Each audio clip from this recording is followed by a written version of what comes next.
Napa's been influenced by fires lately, and we've had a couple fires over the past several years.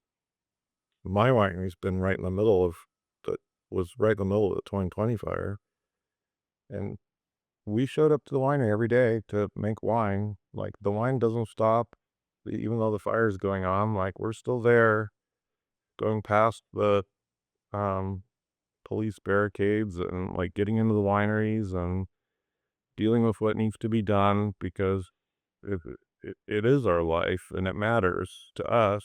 Um, so it doesn't it doesn't stop because there's a fire or because you're tired or because you need a break. You just do it. And once you kind of accept that in your lifestyle, like, it's fine. Like, we my wife and I were married 15 years before we had a kid. And the two of us being winemakers, everybody was like, how do you have a kid and be a winemaker? You're working 6 days a week, 12 hours a day, both of you at the same time. And we had to figure that out, like, because our commitment at that time of year is to the winery. So we had to create some balance of life within that to be with our kid also. Um, but like, that's the mentality. Like, we are dedicated to getting this job done and whatever it takes. And kind of everybody that gets involved in it in the wine industry, I can speak to my team. I have 3 guys in the winery. We have a vineyard crew that we work with. And if I said we need to pick at 4 a.m. on Friday night, they would do it. Like, they might resist it, but like, if they felt it needed to be done, they would all show up. Like, I have no doubt. I have some respect for my team and I try not to do that, but they know if I asked for them to do that, that it was important and they would show up and do it.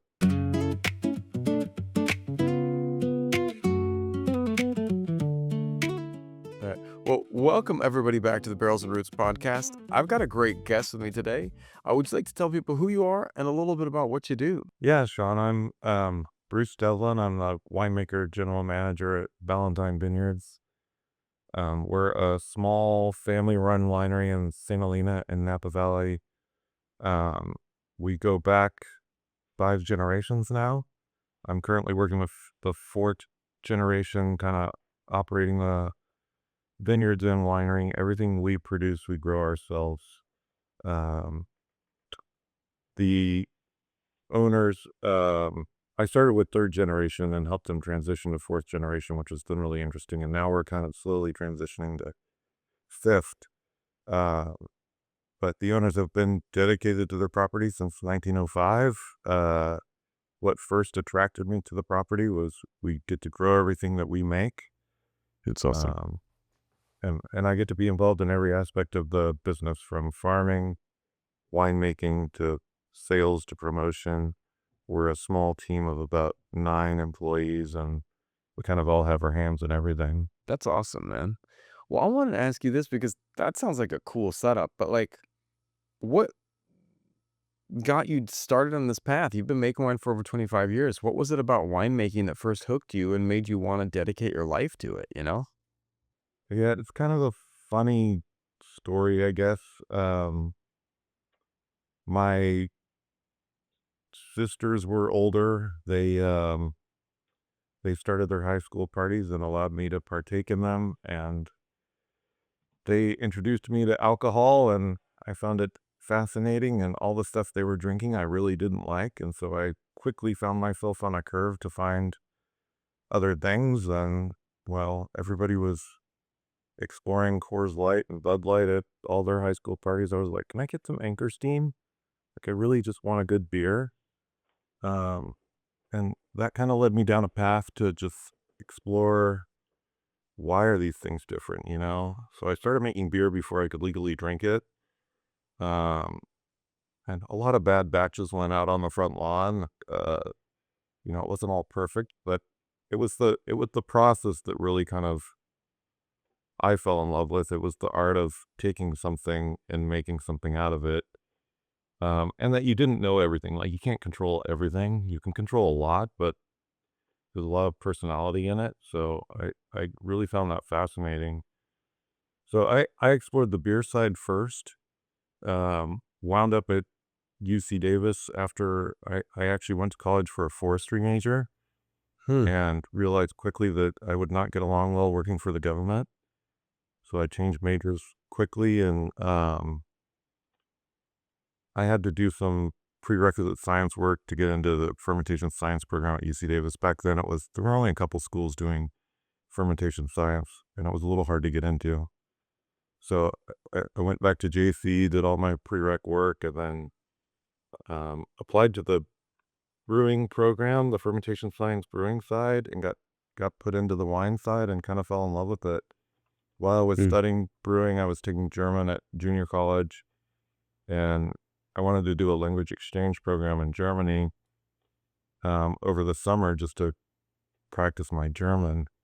And I had they basically say you can pick three industries. So I picked brewery obviously first, then I picked winery, and then I picked agriculture. And I got put in the winery and Deidesheim, which is kind of the Pfalz region of Germany, kind of the party region. It was actually really fun. Um, and just kind of fell in love with it. We did everything from my very first job in a winery that winery was 75% owned by the Japanese. They Hmm. shipped a container of wine over to Japan. The Japanese opened the container, didn't like the label, shipped it back. My very first job, there were 5 of us just sitting there listening to German pop, peeling labels off of wine bottles so that they could relabel it and ship it back. Oh my goodness. And we did 2 weeks of peeling labels, then I got to work in the vineyard. I got to kind of explore all aspects of summer activities at a winery in Germany. Um, and then kind of experience the culture, which was really fascinating. That kind of being for me, the party area of Germany, like the culture behind wine there was really embedded in that region. And they threw all these great festivals, and every weekend there was like life around wine and wine and food and the culture in that area. Um, and it was just a great place to be immersed, like my first experience in wine industry. And I kind of grew up. My parents were from San Jose. They would weekend tour up to Napa or Sonoma, and we would go with them as kids, go to wineries and experience it. And we would go to the old Paul Masson winery in San Jose and run around. Um, kind of had fond memories. Those were like good times of family getting out. And so, like for me, culturally, it clicked, and it was something I wanted to be a part of. Um, and when I told my parents I was going to go to fermentation science school, they said, "Are you ever going to be able to get a job in that?" I don't know. Figure it out. Like, we'll see what That's what. happens. And See what happens, w- right? yeah, when I was at UC Davis, I met my now wife of 25 years. She's the winemaker for Cade Winery, and so we're immersed. We're not going anywhere. It's beautiful, man. If a person that knows nothing about wine, like have no clue, were to ask you what a winemaker actually does, how would you explain it to them in simple terms? I would I would say 80% of what I do, from my perspective, is grow really good grapes. Mm. Because if I have really good grapes, the rest of it's kind of easy. But from grape growing, winemaking to getting it into the bottle, and that's kind of where the winemaker goes, okay, I'm done. There's no more influence I can have on it. And then there's the whole sales side, which is really difficult and competitive. Mm. But from making wine, it's all about growing really good grapes. Yeah. And that's a little bit like where the region is. There's a lot we can do practically in the vineyard to influence um, how the grapes are affected by the environment. So where I grow grapes is one of the hottest parts of the Napa Valley, and so a lot of what we're doing is trying to prevent like direct sunlight and allow airflow and just different little touches. We probably touch each grapevine about 12 times over the season, just trying to kind of perfect that environment for that fruit. And it's all respective to that zone it's grown in, whether it's hot or cool, or you would react differently. And you kind of have to know what you're working with. So that's been a fun thing for me at Ballentine, having worked there for 26 years now, is that, like, some vineyards I put in 25 years ago, we're now tearing out and putting new vineyards in. So I've seen a Mm, whole life cycle, which is really rare in the wine industry, other than these real big legacy families. But for somebody just working in the industry to go those life cycles through one single property is fairly unique. that's awesome. W There's a couple things that to touch on there. Um, First of all, like, your experience like, studying in Germany seems awesome to me. I love going overseas, and I love being immersed and learning these different things, but also how you were talking about the ability to see all these different life cycles, but I am also fascinated by can you tell me a little bit more about the region, that you're growing the grapes in, and it's the hottest in the valley? Where is that specifically? Yeah, so Napa Valley is a long, narrow valley. It's 33 miles long. Um, it's kind of a couple valleys in from the ocean, and it has this great maritime influence. It's what makes it a great growing region. As it gets fog in the morning, we get kind of nice warm temps during the day, and then it cools back off at night, and that really helps the grapes hold their acid and mature slowly, kind of ripen in that window that we need. They kind of perfectly, like, what we're looking for is they start growing right after the frost stop, and they ripen right before the rains come in. Like, that's the ideal Mhm. situation, right?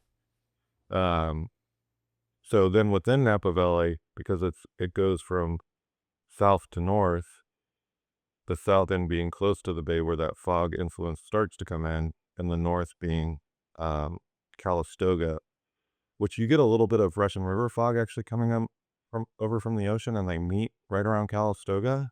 Mm, And those two fogs every morning break in the Calistoga appellation. So that's the northernmost part of the Napa Valley, the valley floor. Um, and where those fog influences break, that tends to be warmest area. That heats up the fastest during the day. mm, Uh, gets the solar radiation on the soil, and just it's just the warmest. And on any given day during the summer, in St. Helena and Calistoga, where I am, I'll be 10 degrees warmer than the southern parts of the Napa Valley. yeah. People don't understand who haven't lived in the Napa Valley how hot it can get in the summertime. Like, it it gets really hot. Like, I remember there was a summer in St. Helena where I was walking up and down the streets, and it's 104 degrees easy, and I'm just like, "Oh, man," and they're like, "Oh, Napa, you're near the ocean." I'm like, "No, Napa might Whoa. be closer to the ocean, but St. Helena and up into Calistoga, it gets downright hot, like, really hot." I Yeah, remember 4th of July once, we were watching the 4th of July parade in Calistoga, and I was, like, certain that if you had a cracked an egg, it would've boiled right on the street, man. It was that hot. yeah.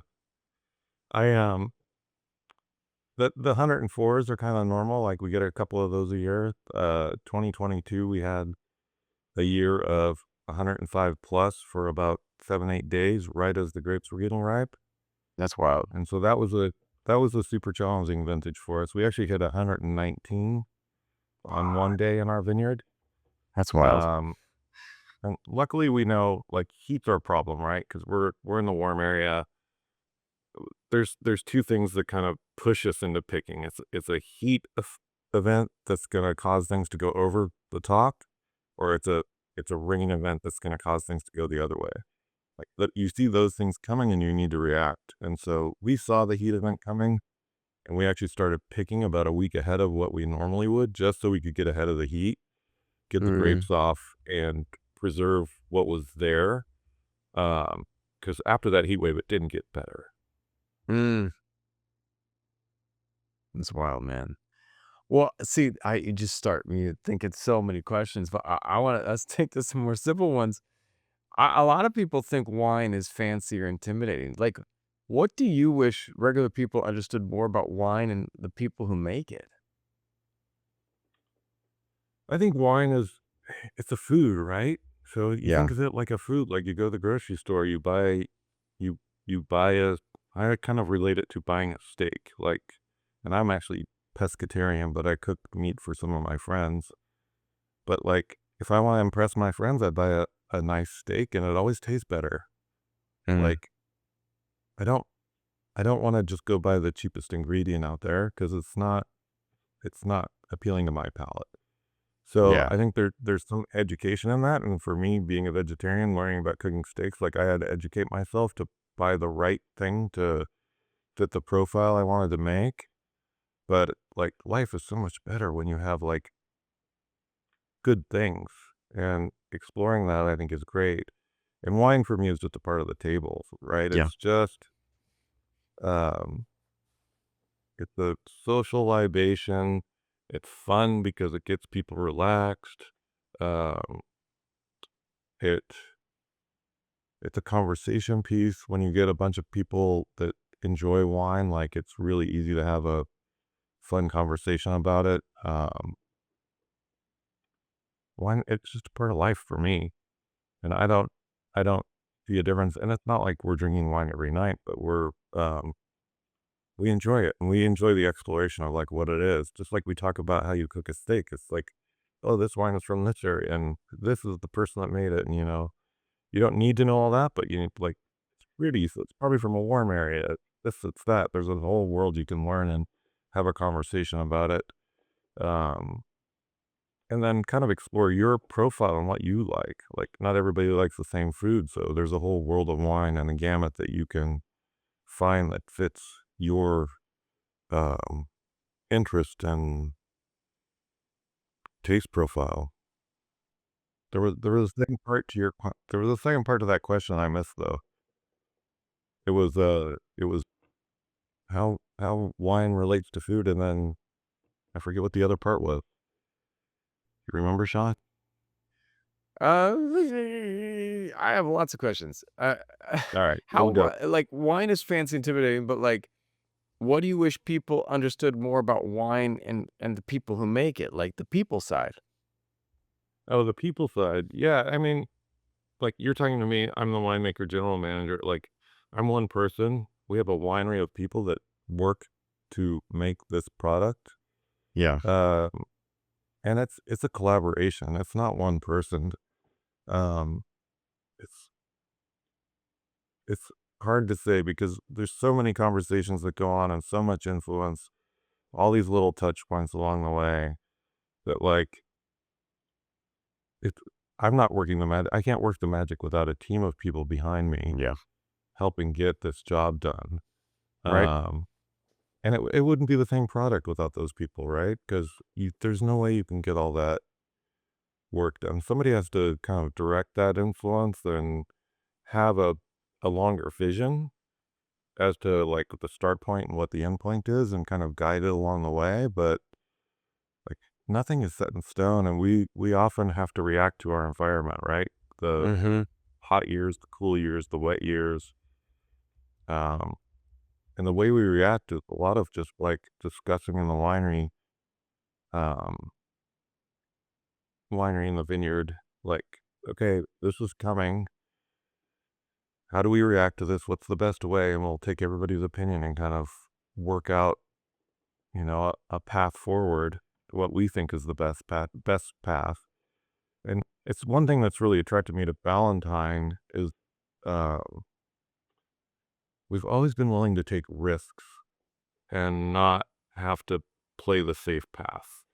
And so that's been fun because we can say, like, "Okay, this is what some people would do, but I think doing this is really gonna make a better decision down the road. So let's at least take a section of vineyard and take it down this path and see what happens."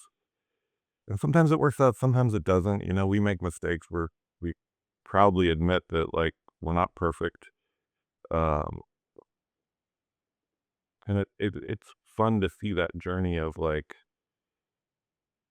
everybody has a different input, different influence. Um, It's fun to have that collaboration of what it takes to make that bottle of wine.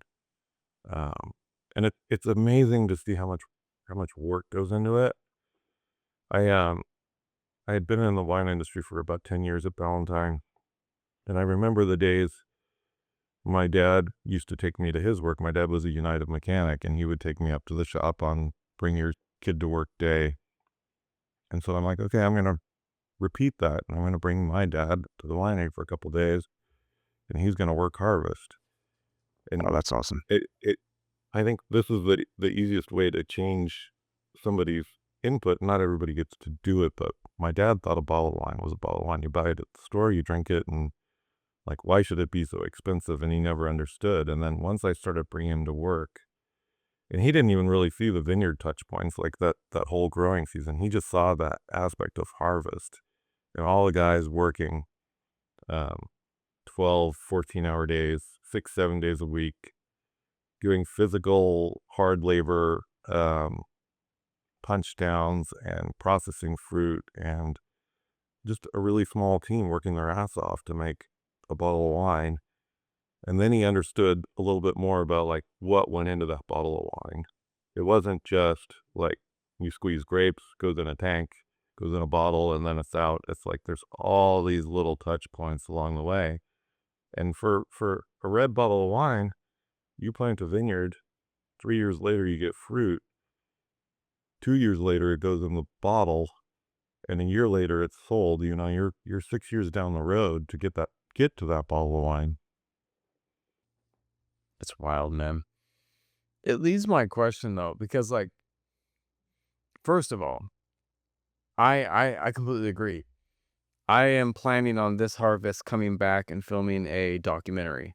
And we go to a bunch of wineries. Each winery gets one day where I follow them for harvest throughout the day. And I just want to film what it's like because I think so many people don't know the amount of work that goes into that beautiful bottle you're drinking. You know, living in the Napa Valley when harvest rolls around, people are tired. You know, it is nonstop. And the only other industry that I know that's works that hard and people don't understand as well is probably the film industry, where you're doing like my friends in the film industry, you know, doing 15-hour days, but it's standing. It's not always like, you know, with harvest, you are in it. You are moving, you are lifting, you are hauling things. It's wild. But I want to ask you about this because you've worked both on your own label and with Ballentine Vineyards for decades. How do you balance the art side of winemaking with the business side?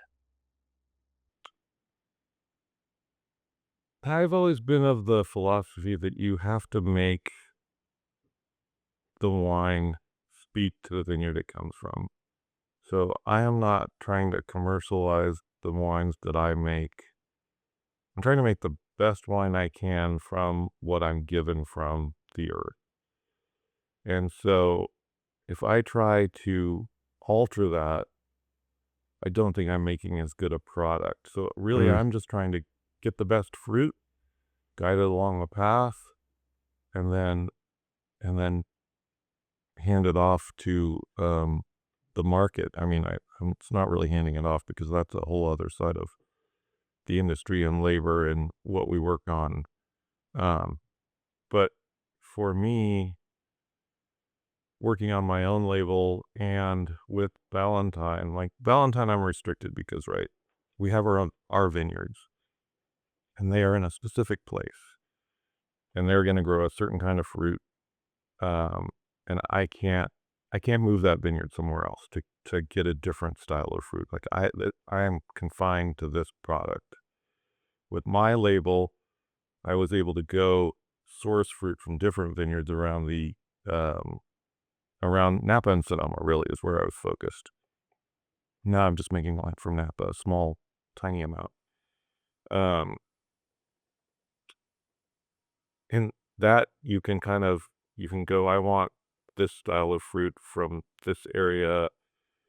Um, because this is the style of wine I want to make. You know, you're a little more freed up to influence what that fruit's going to taste like. You still want really good fruit, but you can kind of specify like for me I'm into those like hyper fruit wines. So I like the warm areas, like I like the super expressive, very California New World um, in your face fruit floral wines. Um, if I were to want something a little more earthy spicy, I would probably not source fruit from North Napa. I would go south.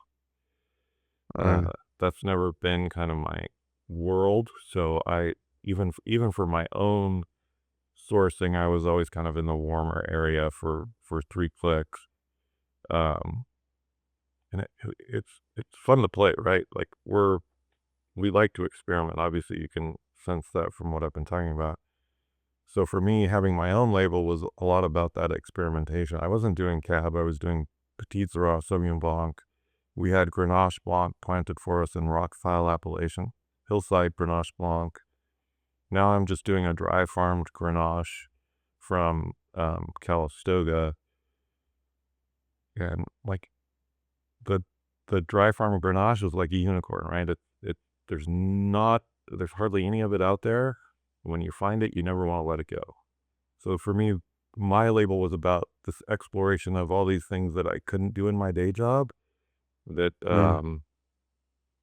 I got to express myself in a different way. That's awesome. Being able to express yourself in a different way is a beautiful thing because there's so many ways to I think about it this way. I don't know much about winemaking, but I do know that when my wife, we released a new music video tonight. It was a beautiful song. And when you get the raw footage that we filmed, there's 1,000 different ways to make that video. The footage is there. The art is there. The what I'm getting is what I've been given. But then how I can evolve it and give respect to the song, give respect to what was created, give respect to all of the people who contributed is a beautiful thing. But like I can't turn a ballad into a hip hop video. Like there's a certain nature of what I'm getting that I then have to work on how to express that in a beautiful way. And so I think that's where the art comes in. The sciences is I'm still using the tools that I've got and the different technology I have. But it's still so interesting. I want to come back to harvest too because harvest sounds like absolutely intense. And for people outside the wine industry, what is harvest really like emotionally and physically behind the scenes? Because to me, I'm fascinated by it. And I'm trying to prep myself for this documentary I'm shooting. I'm a little intimidated. Harvest is harvest is the time of year we have to get the work done, right? So Yeah. it's grapes are ready, they have to come in. The winery has so much capacity, and you just have to keep processing and moving things down the line. Um, where it gets crazy is some of these weather events. Where we have to move really fast, Mm, right? So there was a harvest. I want to say it was like 2005. It was mid late harvest. Everything was just about ready, and on the horizon, we got this prediction that uh, in a week, on Monday, it was going to rain 4 inches, which is a little bit devastating to the crop and the harvest. And so, me as a winery, like I've learned to have a little bit of balance of life to wine, and I don't want to drive my crew crazy. So 5 years ago or so, we I've implemented a philosophy of like we don't pick on the weekends. Like we are so dead tired on Saturday and Sunday, and we run short crews because we split the crew Saturday and Sunday, so everybody gets a day off. Which not everybody does. Not every winery has the same philosophy. And the history of the wine industry when I got into it is you work Monday to Saturday, somebody works Sunday, but you're processing fruit, you're doing everything you can to kind of traditional farm. Um, we try and load up like if you want to pick on Saturday, you can pick on Friday and we'll fit it in, or you can pick on Monday. Like it's not gonna influence it that much. But that year that it was gonna rain 4 inches on Monday, we processed 60 tons on Sunday, and my winery can process about 40 tons in a normal day. And so you just get it done when it needs to be done. And Yeah. you stay late and you do the work, because it not because it matters to the world, it's just it matters to us, right? We wanna make the best thing Yeah. we can. The other side of it too is my wife and I gotta get back to your, having a project together because I have a comment on that, but my wife and I, Napa's been influenced by fires lately, and Yeah. we've had a couple fires over the past several years. My winery's been right in the middle of the was right in the middle of the 2020 fire, Wow. and we showed up to the winery every day to make wine. Like, the wine doesn't stop even though the fire's going on, like, we're still there going past the, um, police barricades and, like, getting into the wineries and dealing with what needs to be done because it it is our life and it matters to us. Um, so it doesn't it doesn't stop because there's a fire or because you're tired or because you need a break. You just do it. And once you kind of accept that in your lifestyle, like it's fine. Like we my wife and I were married 15 years before we had a kid. And the two of us being winemakers, everybody was like, how do you have a kid and be a winemaker? You're working 6 days a week, 12 hours a day, both of you at the same time. And we had to figure that out, like, because our commitment at that time of year is to the winery, so we had to create some balance of life within that to be with our kid also. Um, but, like, that's the mentality, like, we are dedicated to getting this job done and whatever it takes. And kind of everybody that gets involved in it in the wine industry, I can speak to my team. I have 3 guys in the winery. We have a vineyard crew that we work with. And if I said we need to pick at 4 a.m. on Friday night, they would do it. Like, they might resist it, but, like, if they felt it needed to be done, they would all show up. Like, I have no Yeah. doubt. I I I have some respect for my team, and I try not to do that, but they know if I asked for them to do that, that it was important, and they would show up and do it. I think that's the powerful thing is you just have to get people to show up. You need them to be there, and, like, I think showing up is the thing, but, showing up, there has to be a reason. There has to be a core purpose of why you're showing up, whether that be to share that beauty, to share that love of you have for something. I will stay up late editing a music video for my wife because I believe in the music. I love her voice, and there's something that I wanna share with people, and I think that that's a powerful thing, to have that art and that beauty that you wanna share. But I wanna ask you another question because you've worked with varietals that are really interesting, like Petit Syrah, Sauvignon Blanc, and even Grenache Blanc. What excites you about experimenting with different grapes and styles over time? It's funny because my wife and I, she's always been of the, like she's very cab-driven winemaker. Cabs right now, she makes Cab and Sauvignon Blanc, and they make other varieties in there as blenders, but really she's focused on Cab and Sauvignon Blanc. And I've always been in this world of, I kinda wanna touch and play with everything, Mm. and, um, I couldn't imagine, like, being like, I couldn't just make one wine. Like, that would drive me nuts. And it's a little bit of, like, how I cook in the kitchen too, right? Like, Mm. I will read the recipe just to get, influence, and then I will set it aside, and I'll go start cooking, and I will never look at that recipe again. I'll just like, and some stuff will wind up in there that shouldn't have, and, um, like, uh, I like the creative side of it. So, for me, having lots of things going on is what's fun. A little bit of that chaos is fun for me. Um, and some of that is figuring out all these different varieties, and not that I figure them out, but at least I get to play with them, right? Yeah. I'm not None of it's perfect. It's just, they're different expressions of what they are, and for me, Sauvignon Blanc is, uh, citrus and bright and crisp, and I get to make Chenin Blanc, which is like pear, apple, and floral, and, um, a little more body, I think. Grenache Blanc was very acid driven, like tangerine skin.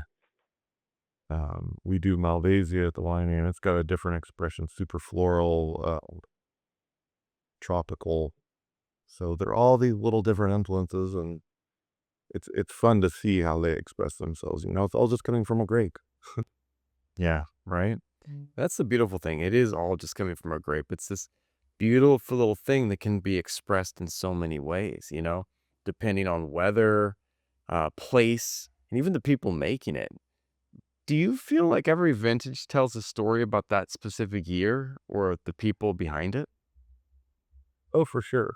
The year, the environment, the way people react. Um,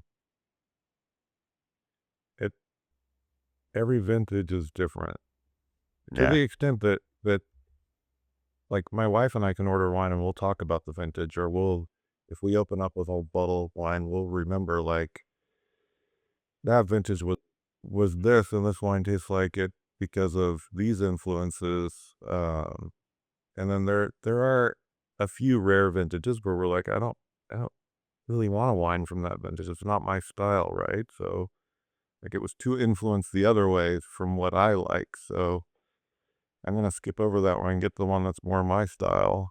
It definitely has a huge influence. That's awesome. I want to ask you this one too, because if you were to pour someone that didn't know a ton about wine 3 glasses, what 3 glasses would you pour them? You know, I'd probably find a really nice Sauvignon Blanc. I'd probably find a cheap, innocuous red, and then I'd probably find a high quality red of Mm. similar pedigree, like two cabs. And it was something when Two Buck Chuck came out, and everybody was all about Two Buck Chuck. I don't know if you know Two Buck Chuck, Sean. I'm assuming I you don't know do. much about Tupac Chuck. I missed It that one. was What is? a it was a Franzia wine. It was $2 a bottle at Trader Joe's, and it was Mm. all the rage for 10 years. And people would go on to Trader Joe's and buy cases for 25 bucks. And when it first came out, it was all over the news, all over the press, everywhere. And this is part of my dad's story is Mm. my dad would go buy it and say, "I don't understand why this wine's so expensive. You gotta try this too. It's not bad, and it's only $2." And so I finally sat him down. I'm like, "Dad, here's your wine. Here's my wine. You try these side by side, Mm. and you tell me that you like Two Buck Chuck better, and you don't understand why this wine is better."